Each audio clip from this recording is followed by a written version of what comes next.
I get to dip in and out of quite a variety of Muslim communities, and I always think it's one of the strengths of Islam in the West that we have so many bands of the Muslim spectrum available to us. But one thing that I've noticed that most communities have in common now, that certainly Muslims of earlier, more peaceful generations would have regarded as a serious worry, is that people are in a state of agitation.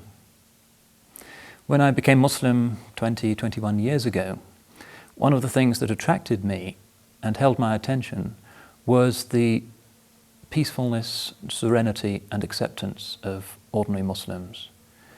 That you would step into a mosque for Jummah prayer and there was a genuine sense that this was an oasis of tranquility, serenity and calm that was a welcome, indeed essential place of rest from the agitations and stresses of people's ordinary lives outside. And although many things have certainly improved for Islam in the West over those 20 years, the thing that I've noticed most conspicuously has been that people are starting to lose that beautiful criterion of Muslimness that is known in the Qur'anic vocabulary as the virtue of rida. Rida means tranquil, serene acceptance of Allah's will.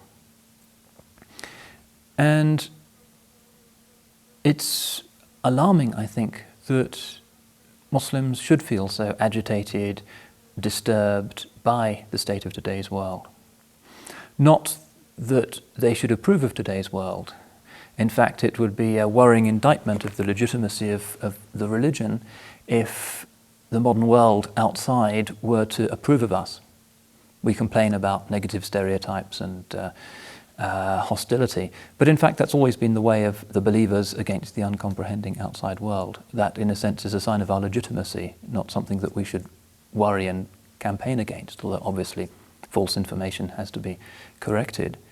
And those religions that are approved of and patted on the head by secular, consumerist, capitalistic modernity are by that very same token really interrogated in a source of worry from the point of view of a legitimate traditional perspective, because true religion is about akhirah, it's about transcending the self, it's not about gratifying or discovering the self, which is the watchword of today's world.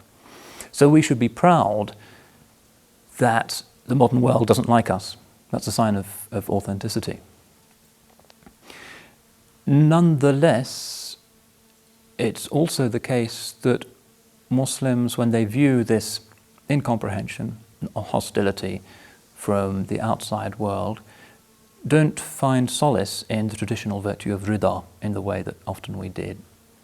We find forms of agitation, we find insecurity, and the necessary consequence of that, which is that instead of being so relaxed that we're forgiving and inclusive and we see the best in everybody, we increasingly judge because the slightest difference between ourselves and the doctrine or the practice of another Muslim somehow makes us feel even more insecure.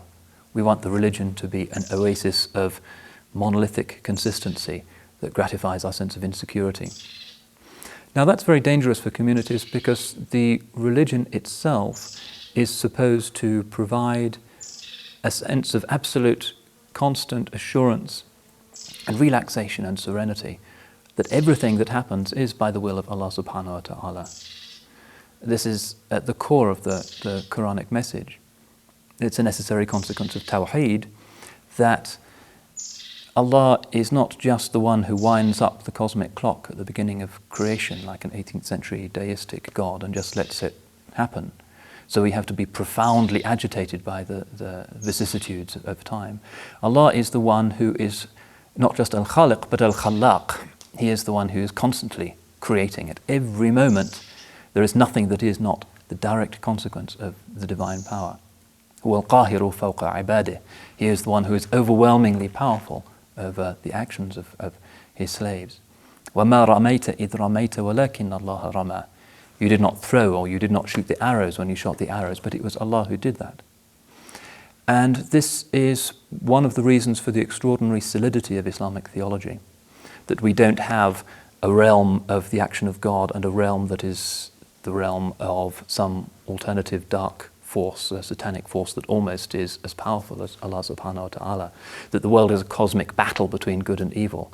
We don't see it in those terms because the message of Tawheed, which is written throughout the Qur'an, is that there is just one agent in creation.